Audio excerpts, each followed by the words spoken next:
Hello folks, Fat Guy Flies RC. Coming down the runway at us right now, if I can keep her straight, is the Arrow's Bigfoot. That's right, here's a confirmed sighting of Bigfoot in Avon Park, Florida. Just not the Bigfoot you're thinking of. This is the Bigfoot plane, and she got some big old feet on her, don't she? Alright, we're going to do right aileron, left aileron, up elevator, down elevator, right rudder, left rudder. And we got takeoff flaps, we got landing flaps. Wind is all over the place. So,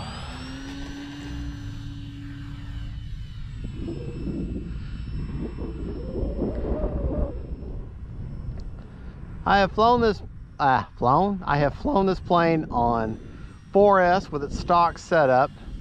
And she does just fine, but she does come in everything awfully hot. So I don't necessarily recommend it. I think the if I remember right, the SC is rated from 2 to 4S, but the plane is sold. It's a 3-cell plane, so I typically try to stick with what the specs or what the manufacturer suggests. And but I have done it before. I'm not gonna lie, I have done it before, but she did come back awfully hot. Motor was hot. I mean, not super hot, but the motor was hot and the SC felt awfully hot. So just flying around. The wind is completely unpredictable today. It's supposed to be out of the northwest, but as usual, the Weather Channel is never accurate. Instead, it seems like it's out of the northeast instead, and keeps changing and is very gusty. Now this plane has, the receiver I installed in it is an AR 620 antennaless receiver, and so she's got no kind of gyro or stabilization of any type. If you were to try to compare this plane to a full scale, I would say the Cessna 150 would be the closest that you'd compare it to.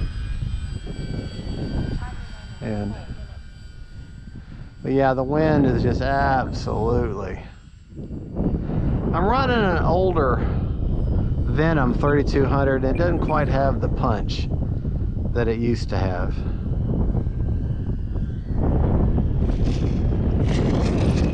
So I may not do the full flight on this battery because the LiPo I've got in her now, it's a Venom 3200 3-cell, and like I say, she didn't quite have the punch. She's a 30C, so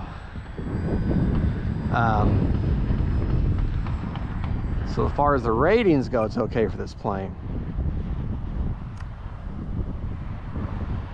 But let's see if I can.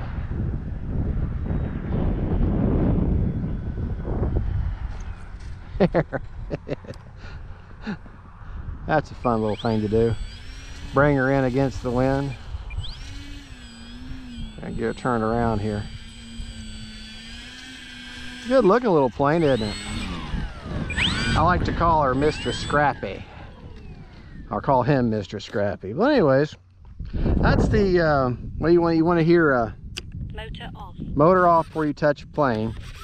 But like I say, she's a 1300 millimeter or 1.3 millimeter wingspan plane.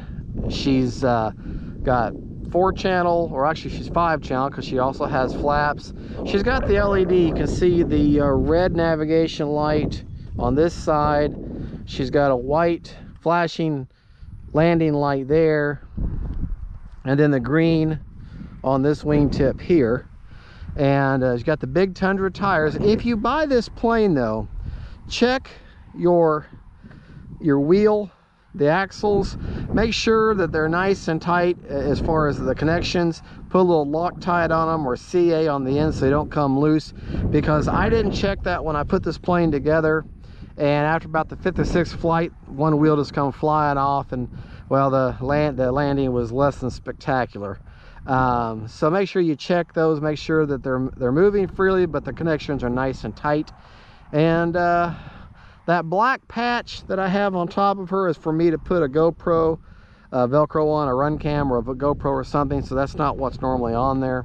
Other than that, she's completely stock, and like I said, I've installed an AR620 antennaless receiver, so she's a nice stable plane. So I really don't see a need for a gyro or any kind of stabilization. She's very forgiving, very stable, and even in this crazy wind, she flew really well.